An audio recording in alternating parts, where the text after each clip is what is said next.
देखिए पिछले वीडियो में हम लोगों ने देखा था प्री हिस्ट्री के बारे में, अब इसमें हम लोग देखेंगे प्रोटो हिस्ट्री के बारे में।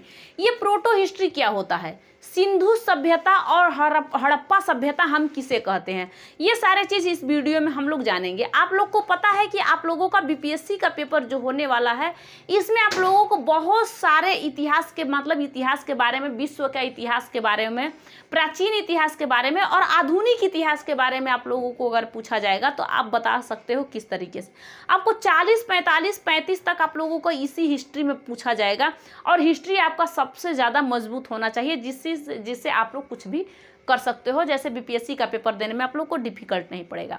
बताया जाता है आपसे कि आप 6 क्लास से लेके आप क्या पढ़ोगे, 12 क्लास का बुक्स आप लोग को पढ़ना पड़ेगा। तो देखिए आप मेरे पास क्या है, 6 क्लास से लेके और 12th क्लास का एनसीईआरटी का बुक्स है और इस बुक्स को आप लोगों को पढ़ना है।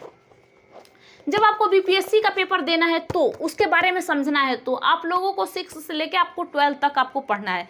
जैसे मैं आपको बता दूं कि मैं हड़प्पा सभ्यता के बारे में अगर आपको पढ़ा रही हूँ तो ये हड़प्पा सभ्यता का मतलब सिंधु सभ्यता के बारे में पढ़ा रही हूँ, तो सिंधु सभ्यता यहाँ पे दिया गया है और इसमें हम लोगों ने जितने भी चीज़ आप लोग को दिखा रही हूँ, जितने भी बता रही हूँ यहाँ पे आप लोग को समझ में आएगा। जैसे सिक्के बने हुए दिखाई देगा, मोहर इस समय सिक्का हम लोग कहते हैं, उस समय हम लोग मोहर कहते थे, मतलब कहा जाता था उस समय के इंसान जो थे लिखते थे बट पढ़ नहीं पाते थे। जो पहले का लिखा हुआ है हम लोग नहीं पढ़ पाएंगे, लेकिन जो प्री हिस्ट्री में जो आदि मानव ने लिखा था वो कुछ तो लिखे ही नहीं थे। जो प्रोटो हिस्ट्री में लिखा गया था उसे लिखा तो गया था लेकिन पढ़ा नहीं गया था अच्छे ढंग से, ठीक है। तो हम लोगों को जब प्री हिस्ट्री हम पढ़ रहे थे तो उसमें ही खेती हो गया था नवपाषाण में। प्री हिस्ट्री को हम पाषाण भी कहते हैं, पाषाण काल भी कहते हैं, लेकिन इस प्रोटो हिस्ट्री को हम लोग सिंधु सभ्यता कहते हैं। और इसमें आप लोगों को ये चीज़ जो बनाया गया है, ये चीज़ बताया गया है, ये त्रिकोणाकार का ये क्या है, यही आपका सिंधु सभ्यता है। और इसी में आप लोग को सिंधु सभ्यता, हड़प्पा सभ्यता, पूरा चीज़ इसी में छिपा हुआ है, इसी को आपको पढ़ना है।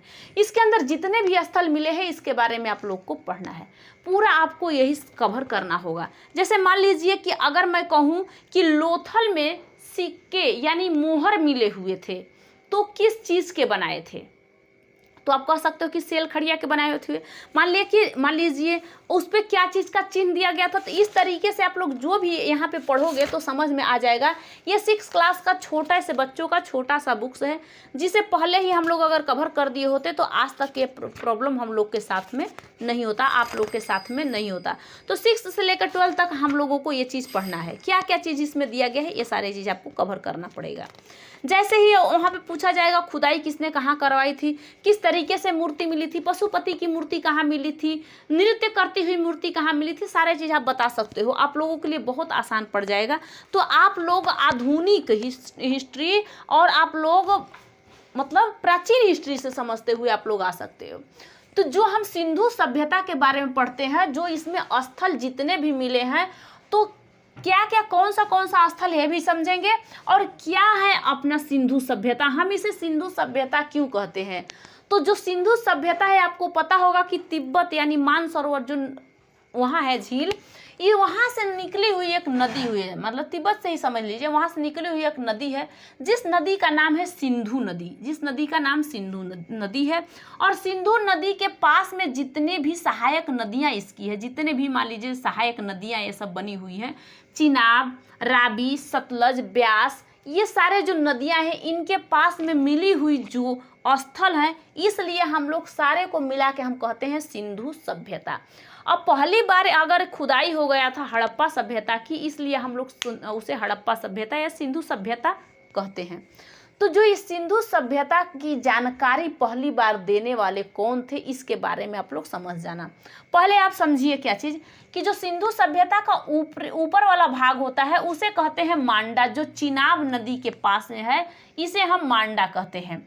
उसके बाद जो पूर्वी साइड में है इसे हम आलमगीरपुर कहते हैं, जो हिंडन नदी के पास में है। और इतने में हमें पढ़ना है, ये सारी चीज़ आपको समझना है। इसके नीचे वाला है दायमाबाद, जो प्रवरा नदी के पास में है। सुतका गेंडोर जो दास्क नदी के पास में है। और हिस्ट्री के जनक हेरोडोटस को कहते हैं, ये भी आपको प्री हिस्ट्री में बता दी थी जब पढ़ा रही थी पिछले वीडियो में। अब इसकी जानकारी देने वाले, बताने वाले कि ये भैया सिंधु सभ्यता है, इसकी जानकारी देने वाले चार्ल्स मैसन ने इसकी पहली बार जानकारी दिया था कि भैया यहाँ पे से कुछ ईंटें निकल रही है, जैसे कि रेलवे लाइन बिछाया जा रहा है, वहाँ से कुछ लोग अपना ईंट कबाड़ के ला रहे हैं वहाँ पे बिछाने के लिए। तो वहाँ पता चल गया कि अरे ये क्या है। तो धीरे धीरे जो स्थल निकला ना धीरे धीरे, तो उसी को हम लोग सिंधु सभ्यता कहते हैं। और इस सिंधु सभ्यता आपको बताई दी हूँ कि जो भी सिंधु नदी के सहायक नदियों के पास में जो भी शहर मिले हैं इसे हम सिंधु सभ्यता कहते हैं। उस समय का ग्रामीण, उस समय का शहरी व्यवस्था था। धीरे धीरे प्री हिस्ट्री से ज़्यादातर यहाँ पे भी प्रोग्रेस होने लगा था। मतलब प्री हिस्ट्री में पहली बार प्रोग्रेस हो गया था कि खोज हो गई थी, खेती हो गया था, सारी चीज़ वहाँ पे हो चुका था। लेकिन जो भी अब आपको आधे ऐतिहासिक यानी सिंधु सभ्यता में पढ़ना था, तो ये जो सिंधु सभ्यता किस तरीके से नष्ट हो गया, तो सिंधु सभ्यता का नष्ट होने का कारण था कि यहाँ पे बाढ़ बहुत तेज़ी से आई थी और बाढ़ के कारण ये सारे चीज़ दब गए थे और वहाँ पे लोग बहुत सारे मर गए थे। क्या क्या मिला था जब मिलना स्टार्ट हो गया, उस समय ईंट के घर बने हुए थे। मेसोपोटामिया में ईंट का घर नहीं बना था। जो मेसोपोटामिया का सभ्यता है उसमें ईंट का घर नहीं बना था, उसमें तो मिट्टी का घर बनाया गया था। तो उसको भी हम पढ़ेंगे, लेकिन पहले हम लोग जो एशिया में मिला हुआ सिंधु सभ्यता है इसके बारे में पहले समझ लेते हैं। सिंधु सभ्यता में जितने भी नगर मिले हुए हैं यहाँ पे आपको लिखा गया है और बता देती हूँ क्या क्या। हड़प्पा है, मोहनजोदड़ो, रोपड़, बनवाली, कालीबंगा, धौलावीरा है, सुरकोटदा है, लोथल, रंगपुर, चंदहुड्डो। और ये तो चार आप लोग देख ही रहे हो। यानी इतने हम लोग शहरों के बारे में पढ़ेंगे और इनमें देखेंगे कि क्या क्या मिला हुआ है। तब आप लोगों का क्लियर होगा किस तरीके से आप लोग मेंस हो या फिर आप लोग का पीटी का प्रीलिम्स का एग्जाम हो, उसमें भी आप लोगों को इस तरीके से कवर करना है। अगर आपसे पूछ दिया जाए कि सिंधु सभ्यता की जानकारी सबसे पहले देने वाले कौन से व्यक्ति थे, आप लोग कह सकते हो कि चार्ल्स मैसन ने सबसे पहले जानकारी दिया था इसका। लेकिन वहीं पे पूछेगा कि इसका जो आंकड़ा है लगाने वाले कि ये कहाँ से कहाँ कितने दूरी तक है, इसका आंकड़ा लगाने वाले कौन थे, तो आप कहना कि जेम्स कनिंघम ने इसका आंकड़ा लगाया था। बताया गया था यहाँ पे कि जो यह 13 लाख किलोमीटर स्क्वायर इसका ये एरिया इसका है, इसका एरिया का आंकड़ा लगा लिया गया था। लेकिन यहाँ पर पूछा जाएगा कि इसका जो नाम है, नाम बताने वाले, तो पहली बार सिर्फ जानकारी दिया था कि यहाँ पे ईंट उठ है, यहाँ पे लोग ईंटें कबाड़ के ले जाए चाहे कुछ भी कर रहे हैं, तो चार्ल्स मैसन ने दे दिया। लेकिन इसकी नामकरण कि भैया यही सिंधु सभ्यता है, तो इसकी नामकरण करने वाले थे कौन सा, चार्ल्स मैसन ने इसका भैया नामकरण कर दिया था। लेकिन जब पहली बार जब खुदाई हुआ था तो हड़प्पा सभ्यता की यहीं पे खुदाई हुई, पहली बार खोज उसी की हुई 1921 में। इसको दयाराम सहनी ने करवा दिया। तो दयाराम सहनी ने इसको खुदाई करवाई थी। तो इस दयाराम सहनी के नाम से हड़प्पा सभ्यता का हम लोग जानते हैं। वो रावी नदी के किनारे पर है और इसमें हम लोग जानेंगे कि हड़प्पा सभ्यता में क्या क्या मिला है। इतने सारे हैं तो एक दिन में तो आप कवर नहीं कर पाओगे, धीरे धीरे तो टाइम लगेगा ही, क्योंकि टाइम अगर पूरा फुल हिस्ट्री बनाना होता तो 4-5 घंटे लग जाते। इसलिए आप लोग को 20 मिनट 25 मिनट में एक कवर कराना पड़ता है कि ये इसमें क्या क्या मिला हुआ था। तो आपने समझ लिया कि सिंधु सभ्यता हम लोग क्यों कहते हैं। हम लोग 3 हिस्ट्री पढ़ते हैं, एक होता है प्री हिस्ट्री और दूसरा होता है प्रोटो हिस्ट्री और तीसरा होता है क्या चीज़, हिस्ट्री। यानी हम लोग इस हिस्ट्री के बारे में पढ़ते हैं, ठीक है। तो इस तरीके से हम लोगों ने 3 तरीके से हमें पढ़ना है। हम लोग को बीते हुए चीज़ जो शुरू से हुआ है काम, जिस तरीके में हमारी पृथ्वी बनी, मानव आए, आदि मानव बने, आदि मानव से वो फिर आके मानव बन गए, किस तरीके से बने, होमोसोपियंस हम लोग होमोसेपियंस कहते हैं, इस किस तरीके से बने, सारे चीज़ को आप लोग को कवर करना पड़ेगा। तो आपने प्री हिस्ट्री तो समझ लिया है, जब खेती हुआ, पाषाण काल क्या है, नवपाषाण क्या है, सारे चीज़ आपने पूरा पाषाण क्या है, मध्य पाषाण, नवपाषाण, उत्तर पाषाण या ताम्र पाषाण क्या है। तांबे का खोज तो उसी में हो गया था, प्री हिस्ट्री में ही हो गया था। तो जिसे प्री हिस्ट्री कहते हैं, जिसे हम पाषाण काल कहते हैं। प्री हिस्ट्री को पाषाण काल, प्रोटो हिस्ट्री को हम लोग सिंधु सभ्यता कहते हैं। तो इस तरीके से हम लोगों ने उस समय का खोज कर लिया था। इतने आप लोगों ने देख लिया, इतने में हम लोगों को पढ़ना है। जितना भी दिया गया है यहाँ पे यही हमें पढ़ना है, इससे हमें बाहर आगे नहीं अभी पढ़ना है। फिलहाल में हम सिंधु सभ्यता में इसी के अंदर का ही पढ़ेंगे। ये चारों चीज़ आप लोगों ने देख लिया। अब आप लोग को देखना क्या है कि ये जो देख लिए 1 2 3 4 5 6 7 8 9 10, यानी 10 ये आपको नगर, ये नगर भी पढ़ना है। यहाँ पे आप लोगों ने 4 नगर देख लिया। तो इस तरीके से आप लोगों को यहाँ पे स्थल और शहर और नगर सारे चीज़ के बारे में पढ़ना है। जैसे मैं कहूँ कि हड़प्पा, तो हड़प्पा पहली बार सिंधु सभ्यता की पहला जो स्थल था वो हड़प्पा था, और ये हड़प्पा था पाकिस्तान में, और पाकिस्तान में था और वहाँ पे खुदाई करवाया गया था। तो खुदाई कराने वाले दयाराम साहनी ने करवाया था। वहाँ पे उसको 1921 ईस्वी में इसका खुदाई हुआ था। 1921 में, अच्छे से लिख लेना जो समझ में आपको आ जाए। 1921 में दयाराम साहनी ने इसको खुदाई करवाई थी, और हड़प्पा पहली बार सिंधु सभ्यता की पहली स्थल थी जिसकी खुदाई कराई गई थी। ये रावी नदी के किनारे पर था और ये पाकिस्तान में था। कहाँ पे था? पाकिस्तान। कौन सी नदी? रावी नदी। कब खुदाई हुई? 1921 में। किसने करवाई? दयाराम साहनी। यानी 4-5 क्वेश्चन आपका यहीं से तुरंत बन गया। अब इसमें पूछा जाएगा आपसे कि इसमें चीज़ क्या क्या मिला था। अगर पूछा जाएगा कि जब खुदाई हुई थी वहाँ पे तो ईंट की बनी हुई थी, सारे घर ईंट का अच्छा से बना हुआ था, लेकिन जितने भी यहाँ पे स्थल मिले हुए हैं उसका मुख्य दरवाज़ा, मुख्य जैसे कि आप लोग को रोड पे खुल जाता है ना, उस तरीके से वहाँ पे नहीं खुलता था, पीछे साइड में वहाँ पे खोला जाता था। ठीक है, तो अब एक चीज़ आप समझना, हड़प्पा जो था, हड़प्पा की खुदाई हो गई। अब वहाँ से जो ईंट मिले, ईंट का घर बना हुआ था, मतलब मेसोपोटामिया में न मिला था ये इसका मट्टी का घर। ये क्योंकि वो 10 से लेके 8 से लेके 10 से लेके 8 तक मतलब 1000 साल पहले की बात है। यहाँ पे तो मतलब पास का अपनी बात है। तो इस तरीके से यहाँ पे आप लोग समझो क्या हड़प्पा में क्या क्या मिला था। जैसे उसमें मिला था कि श्रमिक आवास, यानी कि रहने के लिए घर द्वार चाहिए, तो पहले उन लोगों ने अपने लिए आराम करने के लिए घर द्वार बनाए थे, वहाँ पे वो मिला था। उसके बाद वहाँ पे स्वास्तिक चिन्ह बनाया गया था। स्वास्तिक चिन्ह आप जानते हो, जो लक्ष्मी गणेश जी के पास में आज भी स्वास्तिक चिन्ह बना के इस तरीके से स्वास्तिक चिन्ह बनाया जाता है। तो इस तरीके से वहाँ पे बना हुआ एक स्वास्तिक चिन्ह, वहाँ पे मातृ देवी की मूर्ति मिली थी। अरे तांबे का, जो मान लीजिए कि मातृ देवी की मूर्ति मिली थी। तांबे का जब प्रिय हिस्ट्री में पढ़ रहे थे तभी ताम्रपाषाण हम जान गए थे कि ताम्रपाषाण क्या होता है, उत्तर पाषाण क्या होता है। तांबे का उसी समय खोज हो गया था। वहाँ पे हाथी की खोपड़ी, अब हाथी की खोपड़ी क्या है, जब वो मर जाते हैं तो वहाँ की हाथी की खोपड़ी उनकी मिल गई।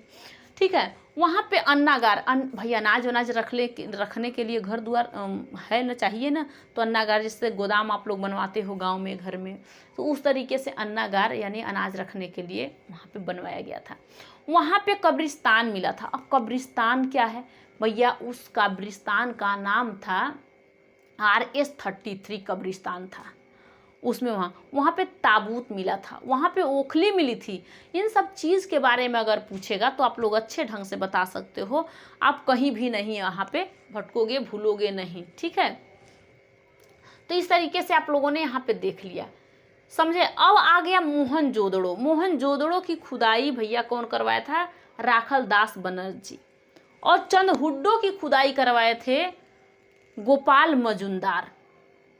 मजुमदार। तो इस तरीके से यहाँ की खुदाई हुई थी। अगर मैं कहूँ आप लोगों से कि लोथल, भैया जब आप पढ़ते हो हिस्ट्री तो उसमें आप लोग को व्यापारिक बताया जाता है कि पहले व्यापार होने लगा था। अब किस तरीके से व्यापार होता था वहाँ भी इंसान तो थे, इंसान धीरे, क्योंकि प्रिय हिस्ट्री से धीरे धीरे इंसान जो आदि मानव थे इंसान बनते गए, यानी मानव बनते गए, तो धीरे धीरे उनका प्रोग्रेस हुआ, और प्रोग्रेस हुआ तो अपना व्यापार भी तो करने समझेंगे। तो लोथल में जो था, लोथल गुजरात में था। कहाँ पे? गुजरात में। ज़्यादातर स्थल मिला है गुजरात में, ज़्यादातर स्थल जो भी मिला है गुजरात में। और जितने स्थल ऐसे मिले हुए हैं सारे के सारे बताऊंगी कि कहाँ कहाँ मिला हुआ है। तो आपको ये बता रही हूँ कि लोथल कहाँ है? गुजरात में लोथल है। वहाँ पे क्या मिला था, वहाँ पे ध्यान से समझना, वहाँ पे लोग व्यापार करते थे। अब व्यापार कहाँ से करते थे? ये लोग फारस से व्यापार करते। कैसे समझ में आएगा वहाँ? क्योंकि फारस की मोहर वहाँ पे मिली थी। और मोहर क्या चीज़ का बना हुआ था? तो उसे क्या होता है,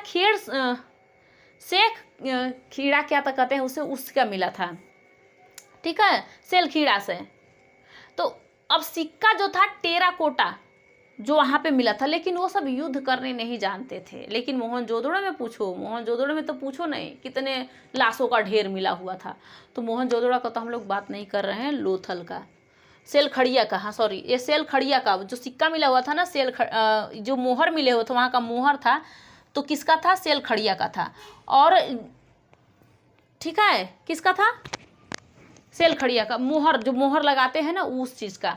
लेकिन वहाँ पे जो सिक्का था, सिक्का टेराकोटा का था, टेराकोटा, समझ में आया? तो इस तरीके से वहाँ पे ये चीज़ मिलते थे। वहाँ पे बंदरगाह भैया जाने आने के लिए चाहिए ना। अब कहाँ रहा गुजरात और कहाँ जाना है फारस की खाड़ी, यहाँ आगे तक बढ़ना है उसको, तो इस तरीके से वहाँ पे सामान चाहिए।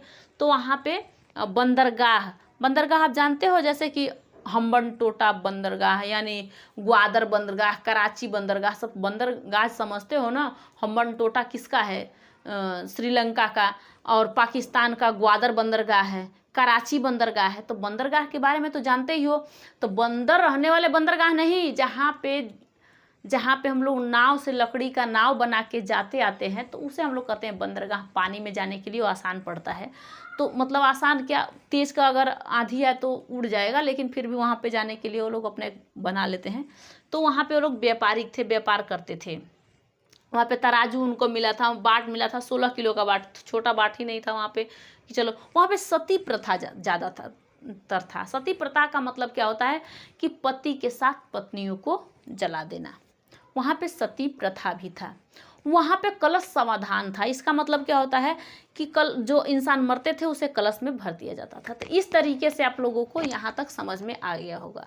ठीक है, यहाँ तक आप लोगों को समझ में आ गया होगा। आपको मैंने क्या क्या बताया था? सिर्फ लोथल के बारे में और हड़प्पा सभ्यता के बारे में।